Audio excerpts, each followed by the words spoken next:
Hey friends, and welcome back to my Kingshot Kickstart series, which aims to teach you all the must-know things to accelerate your game that Kingshot doesn't really teach you.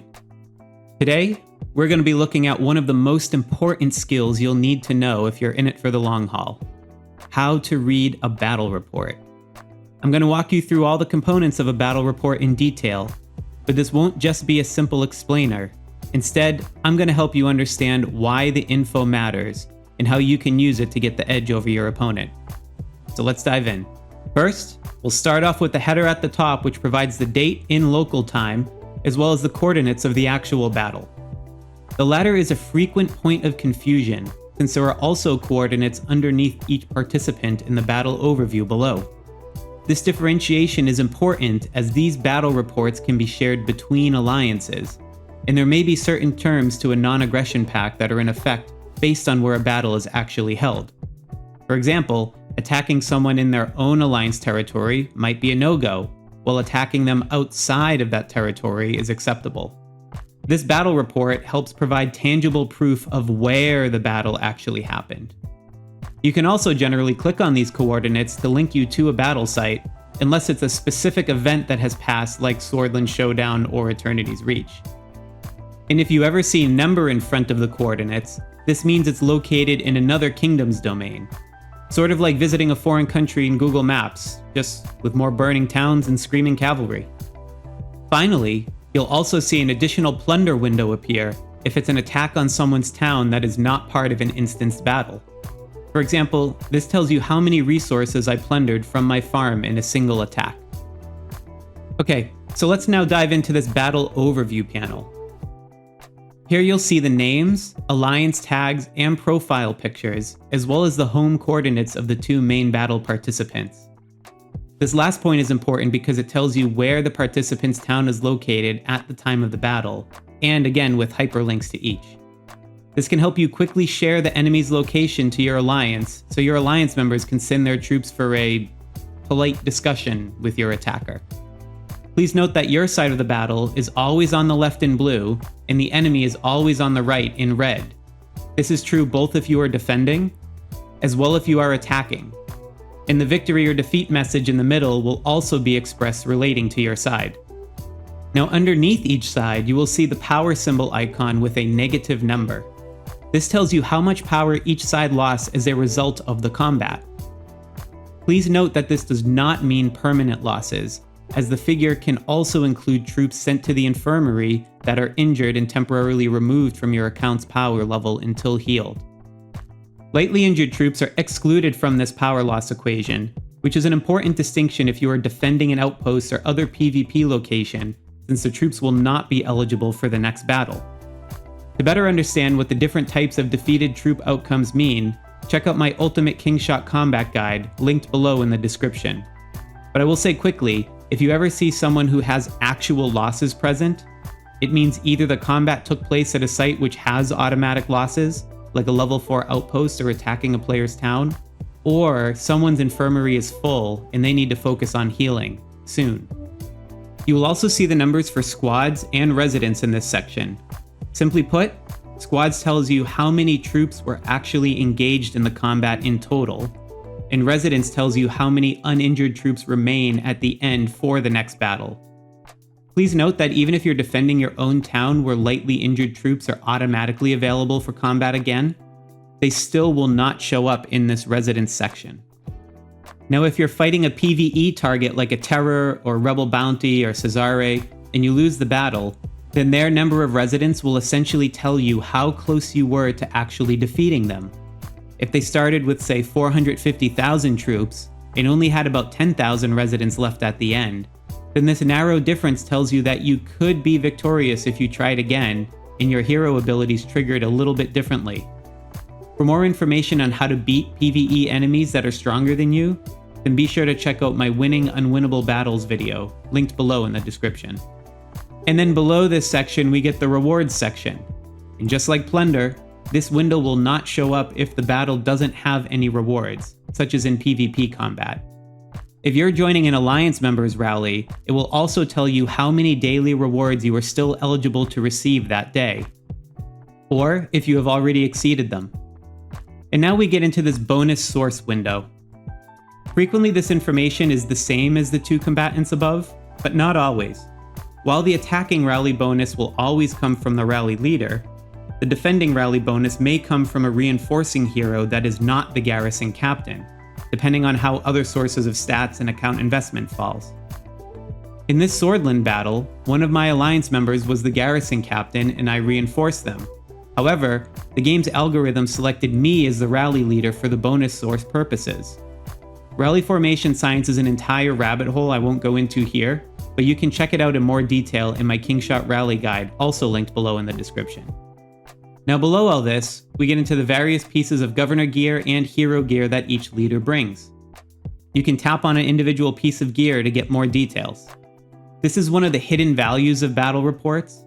On some servers where castle battle and other PvP events can be hotly contested, knowing how an enemy player has built their account can be advantageous. While you can hide governor gear from being shown to other players in your account information, there is no way to hide it here. So if you see an enemy has overinvested in a particular troop type or hero, you might be able to find a path towards countering their advantages in the next event. Whales will also use this information to understand how much they need to invest to stay near the top of the server in advance of PvP event. So now let's briefly jump to the bottom on stat bonuses. You won't see every source of all bonuses because they can come from many different things like personal research, alliance research, captured outposts, Oasis Island, etc. However, you do see the totals of all of those factors in this stat bonus section. The green highlight on the numbers is simply telling you who had the higher total. Now, I've talked about this a bit before, including at length in that same Ultimate Kingshot Combat Guide in the below description, but most of these stat bonuses are combined additively. There are some exceptions though, and these are called special stat bonuses. You can see some of them which show up by clicking the pop-up in the top right of this panel.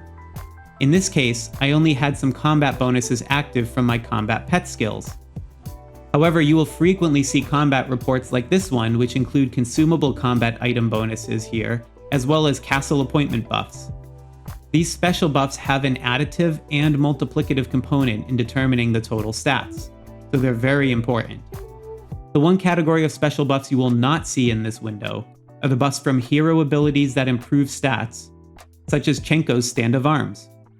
This is true both if she joins with the rally leader and if this ability comes from the rally joiner.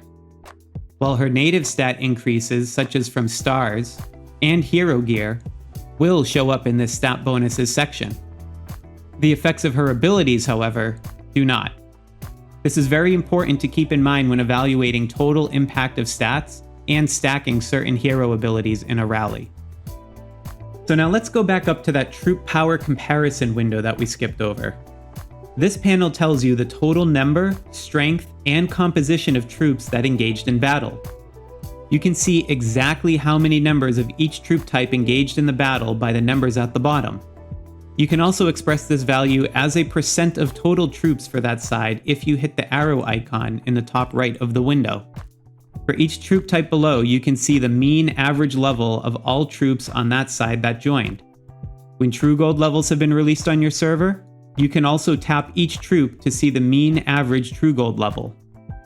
This is again valuable information when fighting opponents. For instance, if you are trying to attack a castle or turret that has been held for a long time, due to a quirk in how troop combat and reinforcing works, it's possible that the number of infantry has fallen below the target proportion for a strong defense, and the number of cavalry has become way too high. In this particular case here, we can see that the defender actually has very few archers.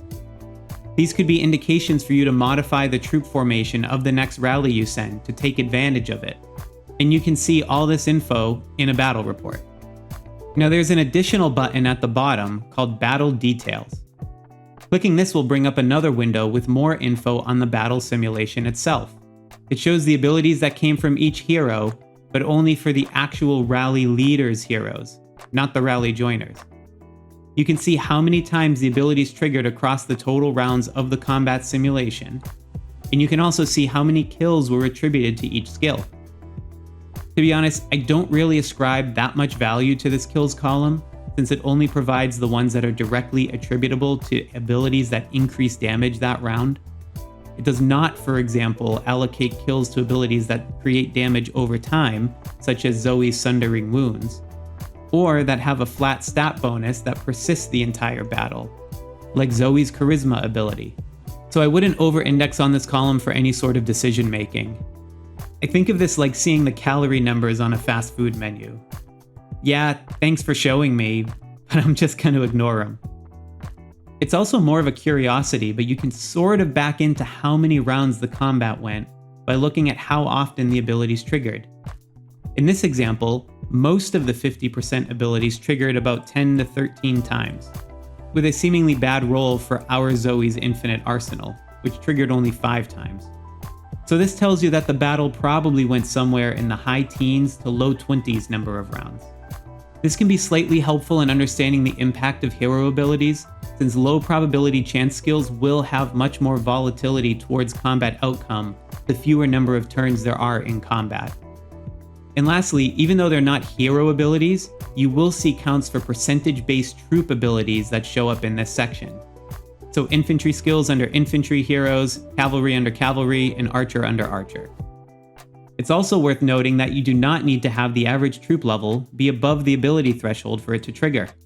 For example, check out this test I did with my alliance where we had 40,000 True Gold level 1 infantry troops, and one player sent exactly 5 True Gold level 3 troops. Yet, in the report damage, we can see that those 5 troops triggered the Unyielding Shield ability in 5 rounds of combat. Now if we scroll down further, we can see the individual attacker and defender battle details. These can expand to show you who sent what heroes and how many of each type of troop. It's the same troop info as on the battle overview panel, but this time you can also see individually how many losses versus injured suffered, which allows you to pinpoint who on your side actually received losses, so you can tell them to heal their troops if they somehow haven't realized yet. You don't actually even need to expand the windows to see this sort of information, but just look at who has a number next to this broken shield icon.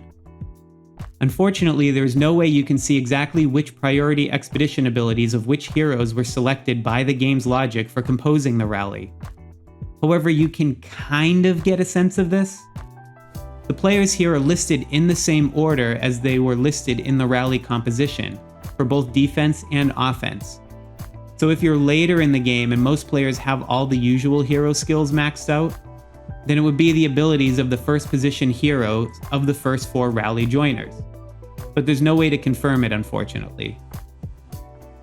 So all in all, I hope you can see how these battle reports are super valuable for intelligence gathering as well as competitive play. Gaining access to recent intel of your opponents and battle outcomes creates a great feedback loop to help you understand how to outcompete them and possibly win battles you otherwise may not have. This knowledge is also a major way you can make a difference as a free-to-play player. So if all of you armchair generals leveled up by watching this video, then be sure to like and subscribe. Also check out the rest of the KingShot Kickstart series for additional valuable insights. Thanks again for watching, and happy gaming out there.